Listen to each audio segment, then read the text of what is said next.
Hello student, today we learn chapter number 9 that is optics. Optics मधला आपण आज total internal reflection हा part पाहणार आहे. हा आधीही तुम्हाला झालेला आहे आणि याच्या आधीच्या लेक्चरमध्ये आपण रिफ्रॅक्टिव्ह इंडेक्स आणि त्याचे टाइप्स पाहिले होते. रिफ्रॅक्टिव्ह इंडेक्सचे 2 टाइप्स आहे. एक आहे ॲब्सोल्यूट रिफ्रॅक्टिव्ह इंडेक्स आणि दुसरा आहे रिलेटिव्ह रिफ्रॅक्टिव्ह इंडेक्स.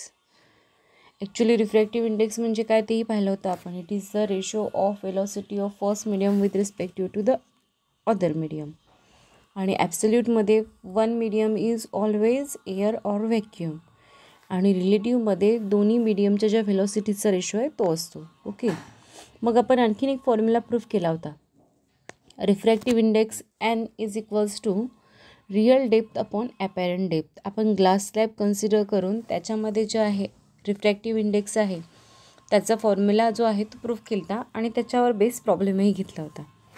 आजच्या पिरियडमध्ये आपण total internal reflection means what कशाला म्हणतात आणि याचा जो काही कंडिशन्स आहेत त्या आपण आज लर्न करणार आहे. ॲक्च्युअल हा पार्ट तुम्हाला झालेला आहे आधी, पण आपण आता रिवाईज करूयात. यामध्ये सगळ्यात आधी आपण कन्सेप्ट पाहूयात काय, मग त्याची डेफिनेशन आणि ते बघूयात. आता सपोज इथे आपण 2 मीडियम कन्सिडर केले. Okay, see this is the interface between the 2 medium. ही जी मी लाईन काढलेली आहे हे जे खालचं मीडियम आहे ते आहे डेन्सर मीडियम आणि वरचं आहे ते रेअर मीडियम. आधी कन्सेप्ट समजून घ्या म्हणजे इझी होईल. हे what is mean by total internal reflection आणि त्याच्या कंडिशन्स काय. फर्स्ट मी काय केला, जो रे आहे तो नॉर्मल इन्सिडेंट केला. हा जो मी नॉर्मल ड्रॉ केला की नाही त्यावरतीच इन्सिडेंट केला, तो रिफ्रॅक्टसुद्धा नॉर्मलीच होतो. ओके, हा एक्स आहे, हा आहे O. Second, I will incident the ray from denser medium to rarer. आता हा जो ओ आहे इथून मी रे इन्सिडेंट केला फ्रॉम दिस पॉईंट. मग हा जो आहे हा इथे इन्सिडेंट केल्यानंतरनं काय होणार आहे तुम्हाला माहिती आहे. अकॉर्डिंग टू आपण जे पाहिलं होतं formula, when the ray is passing from denser to rare it go away from the normal आणि whenever the ray passing from rare to denser it bend towards the normal. मग हा incident ray आहे, मी याच्यावरती normal draw करून घेते. See this is the normal म्हणजे याला perpendicular. Then it go away from the normal म्हणजे तो असा जाईल. ओके, मग हा जो आहे हा आहे angle of incidence I1. This is the angle of refraction R1. Okay, I1 आणि R1. In this case I1 is less than R1 means R1 is greater than I1, कारण की इथे आत्ताच मी कंडिशन जी तुम्हाला सांगितली, it go away from the normal. जर हेच opposite मीडियममध्ये असतं तर R1 is less than I1 आला असता when the ray passing from rare to denser. Okay, हा रे एक इन्सिडेंट केला मी. मग सेकंड आणखीन एक रे इन्सिडेंट केला, हा OA रे आहे. OB इन्सिडेंट केला. ओके, मग पुन्हा मला आता ह्याला काय करावं लागेल, नॉर्मल ड्रॉ करावी लागेल. नॉर्मल ड्रॉ करून घेऊयात आपण. मग आता हा जो रे आहे R1 हा इकडे येत येत जाऊन कुठे येणार आहे, हा याच्यावरती येणार आहे. म्हणजे ही जी इंटरफेस बिटवीन द 2 मीडियम दिसते ही लाईन या लाईनवरतीच येणार आहे. मग याच्यामध्ये हा आला रिस्पेक्टिव्ह टू R2, हा I2 मीन्स अगेन R2. असा ह्या प्रत्येक सिच्युएशनला, आता आपण डायरेक्टली ही घेतली म्हणून, असा प्रत्येक सिच्युएशनला काय होऊन जाणार आहे, R1 वाढत जाईल, R2 वाढत जाईल, R3 म्हणजे तो जो रिफ्रॅक्शन अँगल आहे it gets increases with respective to the angle of incidence. मग ह्याच्यामध्ये जे आहे आता एका सिच्युएशनला काय होऊन जाणार आहे, दिस R2 और angle of refraction becomes 90 degree आणि हा आहे अँगल, हा जो आहे ही जी आहे ही इन्सिडंट रे आहे, ही आहे OB. At that time it get refracted आणि माहिती आहे it go away from the normal. मग असा जात जात तो इंटरफेस बिटवीन द 2 मीडियमला आला म्हणजे हा जो अँगल आहे हा बिकम्स किती झाला, 90 डिग्री. मग हा जो अँगल आहे करस्पॉन्डिंग टू दिस अँगल यालाच क्रिटिकल अँगल असं म्हणतात. म्हणजेच I2 is equal to IC. हा जो आहे त्याला क्रिटिकल अँगल असंही म्हणतात.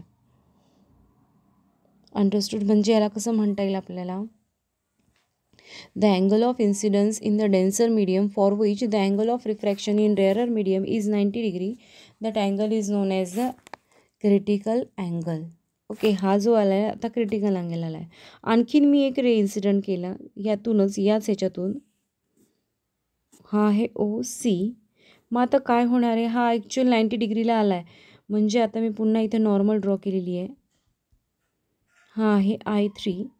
म्हणजे तो काय होणार आहे, वाढत जाऊन जाऊन या साईडला, म्हणजे कुठल्या मीडियममध्ये जाणार आहे, तो डेन्सर मीडियममध्ये. म्हणजे हा जसा इन्सिडेंट झाला आहे हा इकडे आलेला आहे. म्हणजे टोटल इंटरनल रिफ्लेक्शन झालेला आहे. हा जो रे आहे तो या साईडला, म्हणजे त्याच मीडियममध्ये reflected back into the same medium. मग हे जे होतं या कंडिशनला, this I3 is becomes greater than this IC.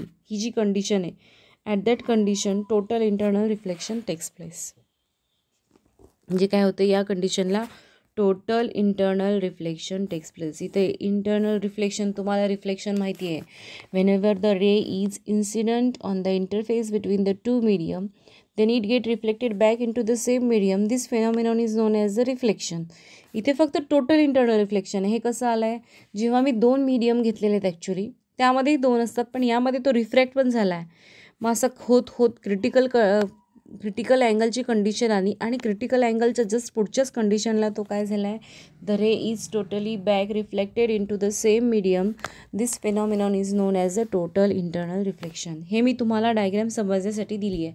याचा जो थेरॉटिकल पार्ट आहे आपण आता लिहूयात. सगळ्यात आधी आपण टोटल इंटरनल रिफ्लेक्शनची जी डेफिनेशन आहे ती पाहूयात. आता ती ह्याच्यावरून कशी म्हणता येईल, according to this diagram, for the angle of incidence, see this angle of incidence larger than the critical angle. हा जो I3 आहे that is the angle of incidence, याच्यासाठी आहे. म्हणजे या OCलाच टोटल इंटरनल रिफ्लेक्शन झालेलं आहे. मग ह्याची डेफिनेशन कशी म्हटलं आपण, for angle of incidence larger than the critical angle, हा जो मी दाखवला आहे I3 is greater than IC, the angle of refraction is larger than 90 degree. म्हणजे हा जो रिफ्रॅक्टेड अँगल आहे तो काय झाला आहे आता, ॲक्च्युली 90 डिग्रीच्या वर झाला आहे की नाही. पहा इथे हा जो आहे हा इकडचा पूर्ण 90 डिग्रीच्या वरती गेलेला आहे.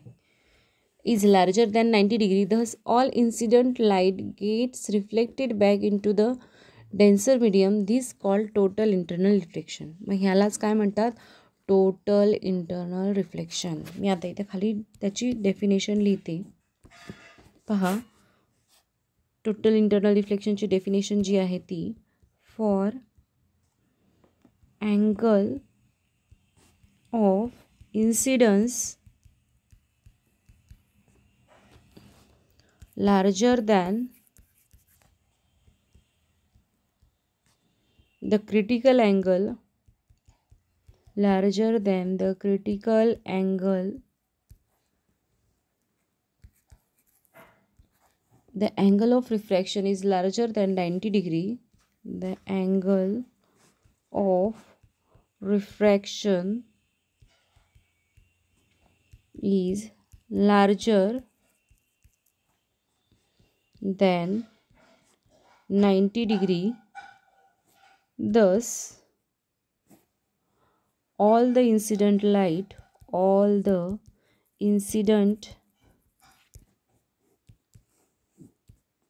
light gets reflected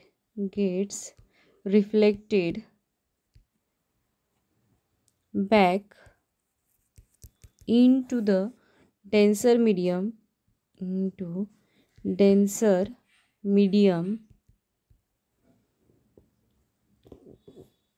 This is called total internal reflection. This is called total internal reflection. हे तुम्ही लर्न कर बसायचं नाही. जी डायग्रॅम आहे की नाही त्यावरून सुद्धा आपण ही डेफिनेशन लिहू शकतो. मग ही झाली डेफिनेशन टोटल इंटरनल रिफ्लेक्शनची. मग यामध्ये 2 कंडिशन्स पण आहेत की त्या कंडिशन्स असल्याशिवाय टोटल इंटरनल रिफ्लेक्शन ऑकर होत नाही. त्या कंडिशन्स कुठल्या पहा. कंडिशन्स, आता फर्स्ट जी कंडिशन आहे आपण ह्याच्यामध्ये म्हटलेलं आहे, the ray must be passing from, or the light ray must travel from denser medium to rare medium. जर असं असेल तरच टोटल इंटरनल रिफ्लेक्शन होतं. मग फर्स्ट कंडिशन आपण लिहूयात. The light ray must travel from denser medium to rarer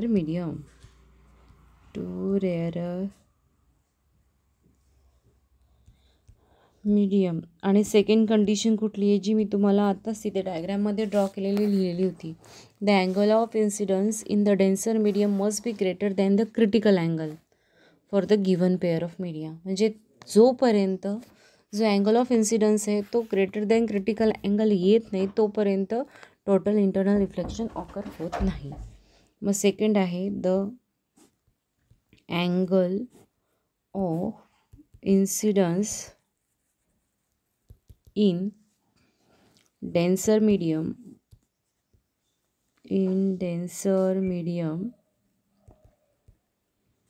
must be greater than critical angle for given pair of media. And the critical angle for given pair of media. मग ह्या दोन conditions आहेत. मग तुम्हाला कधी कधी विचारतात, question विचारू शकतात, तुम्हाला टेक्स्टबुकमध्येच विचारलेलं आहे, under what condition is the total internal reflection possible, explain it with a suitable example. म्हणजे आपल्याला इथं टोटल इंटरनल रिफ्लेक्शनच्या ज्या कंडिशन्स आहेत त्या लिहायच्या आहेत आधी, आणि त्यानंतरनं त्याचा फेनॉमेनॉन एक्सप्लेन करायचा आहे. मग आता ह्याच्यामध्ये ऑप्टिकल फायबर तुम्हाला सगळ्यांना माहिती आहे. ऑप्टिकल फायबर जो असतो की नाही तो त्याच्यामध्ये कोअर क्लॅडिंग जी पॉवर सप्लायची जी मोठी आपण म्हणतो की नाही केबल लावतो त्या टाईपची ऑप्टिकल फायबर्स असतात. आणि याचं टोटली वर्किंग कसं असतं, टोटल इंटरनल रिफ्लेक्शनवरती बेस आहे. त्याच्या आधी आपण क्रिटिकल अँगल म्हणजे काय हे पाहिलं होतं. त्याचं इन शॉर्टमध्ये डेफिनेशन आणि त्याचं जे थोडंसं फॉर्म्युला आहे तो आपण पाहूयात. क्रिटिकल अँगल, तर क्रिटिकल अँगलची मी तुम्हाला डेफिनेशनसुद्धा सांगितली होती.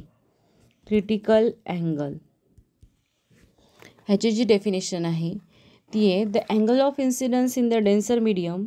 The angle of incidence in denser medium for which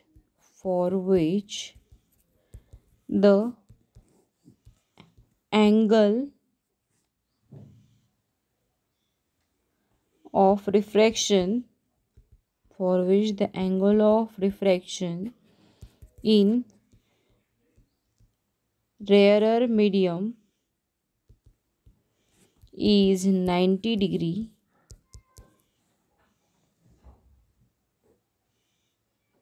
The angle of incidence in the denser medium for which the angle of refraction in rarer medium is 90 degree is then the angle of incidence must be known as the critical angle. Okay, so this is the definition for the critical angle. Then आता जर मला ह्याचा formula लिहायचा असेल मग आपण ह्याचा formula लिहिताना let and be the refractive index of the denser medium with respective to rarer medium. मग मी तुम्हाला स्नेल्स लॉ सांगितलेला आहे. डेन्सर मीडियम आणि रेअरर मीडियम. स्नेल्स लॉ म्हणजे काय, ॲक्च्युली रिफ्रॅक्टिव्ह इंडेक्स, आता मी एन घेते आहे, म्यू पण घेतात. Refractive index or sine of angle of incidence to the sine of angle of refraction याचा रेशो असतो. पण आता ह्याच्यामध्ये जे आहे अँगल ऑफ इन्सिडन्स डेन्सर मीडियममध्ये आहे आणि अँगल ऑफ रिफ्रॅक्शन रेअरर मीडियममध्ये, म्हणजे N is equal to sine R upon sine I. Okay, कारण की मीडियम वेगवेगळे आहेत ना, डेन्सर टू रेअररमध्ये चाललेला आहे तो. म्हणजेच काय येईल इथे R is equal to 90 degree आहे, म्हणजे sine of 90 degree upon sine of I C. आता आयला मी is equal to I C suffix लिहिणार आहे कारण की मला याचं एक्सप्लेनेशन हवं आहे. मग ह्याचं जर डायग्रॅम काढायची झाली तर कशी काढता येईल तुम्हाला, डायग्रॅम काढायची झाली तर काय करायचं, इथे आहे डेन्सर आणि इथे आहे रेअरर. मग इथं ज्या याला आपण हे केलं त्याला 90 डिग्री अँगल मिळाला. हा आहे IC, हा आहे 90 डिग्री, हा आहे रिफ्रॅक्शन. ओके, ही डायग्रामसाठी मी इथं ड्रॉ केली. हा एक्स ॲक्सिस, हा वाय ॲक्सिस. मग आताच हा फॉर्म्युला आहे जो आता आपण प्रूफ करणार आहे. n = sin 90 upon sine of IC. Sine 90ची व्हॅल्यू असते 1, म्हणजेच काय येईल,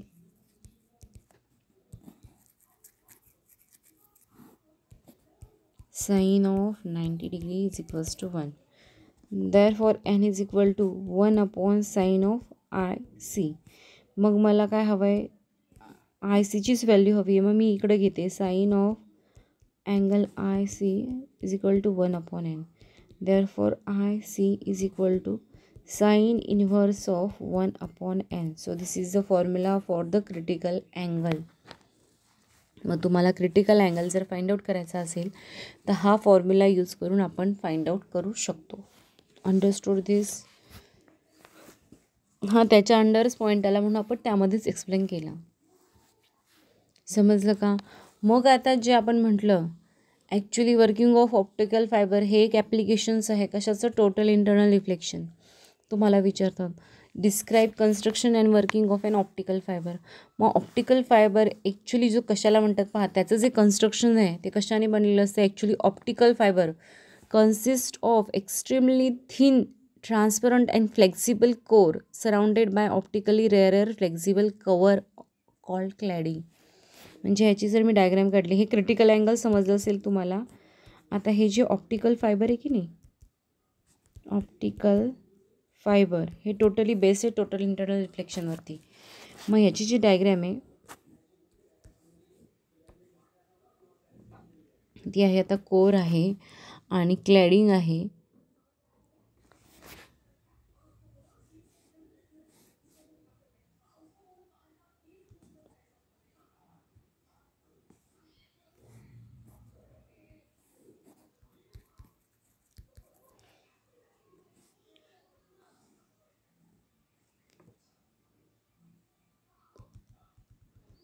हे पहा, हे जे असतात की नाही, हे एकदम स्मॉल थिन जे असतात फ्लेक्झिबल ट्रान्सपरंट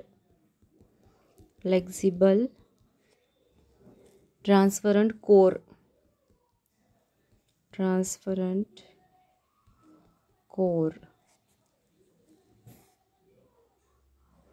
आणि हे बाजूला जे असतं ना कोटिंग, त्याला क्लॅडिंग म्हणतात. हे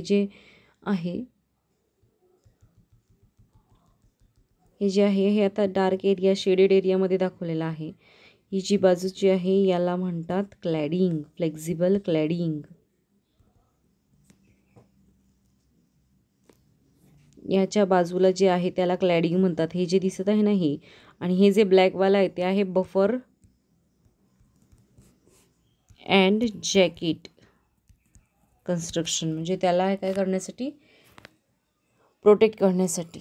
आणि हे जे ऑप्टिकली डेन्सर मीडियम आहे, जे आता ह्याच्यामध्ये मी आपण म्हटलं की नाही construction and working and optical fibre consist of thin transparent flexible core surrounded by an optically rarer flexible cover called cladding. म्हणजे जे तुम्ही केबल पाहिले असतील, केबलचे जे वायर्स असतात की नाही मोठे मोठे जाड असतात, त्याला कोटिंग केलेलं असतं फायबरचं, जे प्लास्टिकचं, ते क्लॅडिंग असतं actually. For protection the whole system is coated by the buffer and jacket. जे आपण म्हटलं आहे टोटली त्याला बफर आणि जॅकेटने काय केलेलं असतं, कव्हर केलेलं असतं for their protection. Entire thickness of the fibre is less than ½ mm.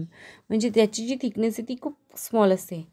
Many such fibres can be pack together in an outer cover. म्हणजे असे खूप सारे जे आहे फायबर्स त्याला काय केलेलं आहे, पॅक केलेले आहे बफर जॅकेटच्या कव्हरनी. मग आता ह्याचं जे वर्किंग आहे पहा, वर्किंग जे आहे ऑप्टिकल फायबरचं ते totally based on the total internal reflection. Okay, working of optical fibre based on the principle of total internal reflection and optical signal. आता जर मी त्याचा क्रॉस सेक्शन घेतला तर पहा कसं होतं त्याच्यामध्ये, जे आपण म्हटलं की नाही. हां, आता मी एक त्याचा क्रॉस सेक्शन घेते असा.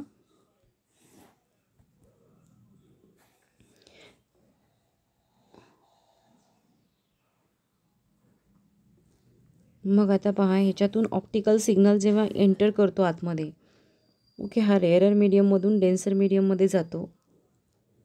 म्हणजे त्याचा जो पाथ आहे तो थोडासा चेंज होतो. पहा, असा घेऊन इथे थोडासा चेंज केलेला आहे मी, कारण की तो स्ट्रेट जात नाही मी, कारण की स्लँटिंगली केलेला आहे. मग यामध्ये तो काय होतो, या साईडला जाऊन पुन्हा इथे टोटल इंटरनल रिफ्लेक्शन होतं, पुन्हा या साईडला जातो, पुन्हा बाहेर निघताना जो आहे तो याचा रेचा जो डायरेक्शन आहे ती चेंज होते. ओके, म्हणजे इथे जे आहे तर टोटल इंटरनल रिफ्लेक्शन ऑकर होतं. Total internal reflection. आणि हा जो आहे तो आहे ऑप्टिकल सिग्नल. ऑप्टिकल सिग्नल म्हणजे हा जेव्हा एंटर करतो, तुम्हाला माहिती Wien the ray is passing from, सगळ्या सुरुवातीला रेअर टू डेन्सर जातो, मग डेन्सरमधून आपण हा इथून आतमध्ये गेल्यानंतरनं टोटल इंटरनल रिफ्लेक्शन ऑकर होऊन दुसऱ्या साईडने पुन्हा बाहेर डेन्सर मीडियममध्ये तो जातो. म्हणजे याच्यामध्ये many times total internal reflection occur होतं. मीन्स जी कंडिशन आहे angle of incidence larger than the critical angle, thus all the incident light is reflected back into the denser medium, then total internal reflection occur. म्हणजे इथं प्रत्येक वेळी जे आहे तो जो अँगल ऑफ इन्सिडन्स आहे तो must be greater than the critical angle आणि total internal reflection takes place होतं. मग हे जे आहे ते टोटल त्याचं वर्किंग आहे. मग वर्किंग जर तुम्हाला विचारलं तर त्याच्यामध्ये फर्स्ट पॉईंट वाईज लिहायचं, working of optical fibre is based on principle of total internal reflection. An optical signal entering core suffers a multiple total internal reflection before emerging out a several of kilometers. म्हणजे जेव्हा तो आतमध्ये enter करतो तो many times इथं total internal reflection होतं आणि मग तो बाहेर पास आउट होतो. ओके, द ऑप्टिकल सिग्नल, आणि तुम्हाला माहिती आहे लांब लांब त्या वायर्स असतात. The optical signal travels with the highest possible speed in the material, म्हणजे तो ॲज फार ॲज हायेस्ट स्पीडनी तो पास होतो. And the emerged optical signal has extremely low loss in signal strength, म्हणजे ह्याच्यामध्ये लॉस पॉसिबल नाही, loss होत नाही by using this optical fibre. Okay, मग आता जर तुम्हाला विचारलं what are the advantages of the optical fibre, आणि कम्युनिकेशनचे जे असतात की नाही त्या वायर और केबल्समध्ये सुद्धा ऑप्टिकल फायबरच्याच यूज केलेल्या जातात. मग ह्याचे तुम्हाला विचारतात what are the advantages of optical fibre, communication over electronic communication. मग आता ह्याच्यामध्ये जे आहे ह्याचे जे ॲडव्हान्टेजेस आहे त्यामध्ये पहा ॲडव्हान्टेजेस. फर्स्ट जो ॲडव्हान्टेज आहे तो आहे ब्रॉड बँडविड्थ. सी, ॲडव्हान्टेजमध्ये फर्स्ट आहे ब्रॉड बँडविड्थ.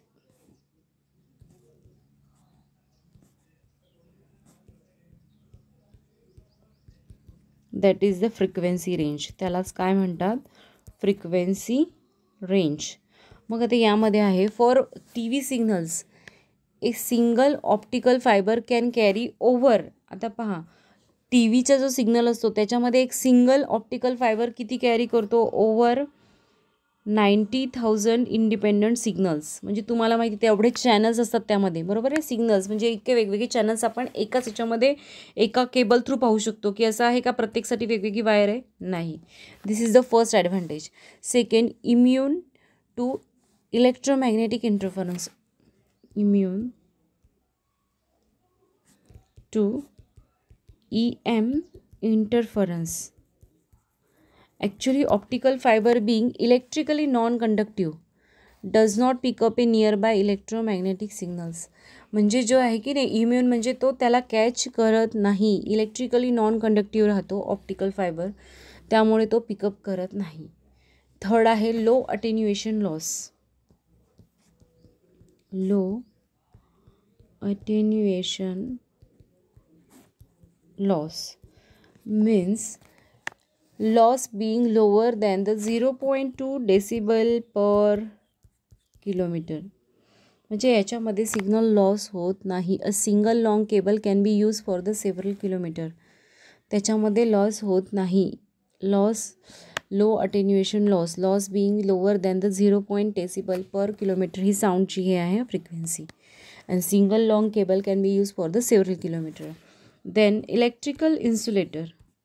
फोर्थ जो आहे तो आहे electrical insulator. Electrical insulator means optical fibre being electrical insulator. Ground loops of metal wire और lightning do not cause any harm. म्हणजे ह्याच्यावरती काहीही फरक पडत नाही. जरी कितीही विजा चमकल्या, काही झालं तरी त्याच्यामध्ये काहीही फरक पडत नाही, because it is an electrical insulator. Then theft prevention. Theft prevention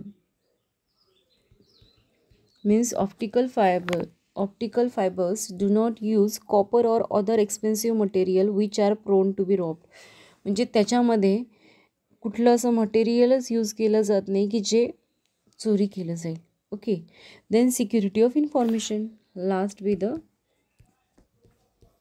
security of information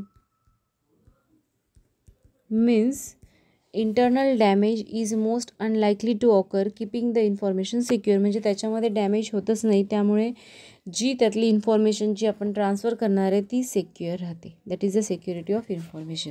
so these are the 6 are the advantages of optical fibre communication over the electronic communication. Understood this? So this is the part. मग ह्याच्यामध्ये जे पुढचा part आहे तो skip आहे. यामध्ये आपण सगळ्यात चॅप्टर नाही घेणार आहे, जेवढा इम्पॉर्टंट आहे आपण तेवढाच घेणार आहे, जो तुमच्या एक्झाम पॉईंट ऑफ व्ह्यूने आहे तो. म्हणजे तुम्हाला इझी जाईल, एक्झामला जो पार्ट राहील तो इझी जाईल. त्याच्यासाठी आपण जे एक्झाममध्ये आहे त्याला पहिले प्रेफरन्स देणार आहे, आणि बाकीचं जे आहे आता तुमचं जेव्हा 12th बेसिक स्टार्ट होईल तेव्हा त्याच्यामध्ये रिवाईज होईल. ओके. मग आजच्या लेक्चरमध्ये आपण टोटल इंटरनल रिफ्लेक्शनचा जो फिनॉमिनॉन आहे तो पाहिला, क्रिटिकल अँगलची डेफिनेशन आणि त्याचं फॉर्म्युला पाहिला, आणि ऑप्टिकल फायबर जी ॲप्लिकेशन आहे टोटल इंटरनल रिफ्लेक्शनची ती एक्सप्लेन केली, आणि त्याचे ॲडव्हान्टेजेससुद्धा एक्सप्लेन केली. I hope you understood. Thank you.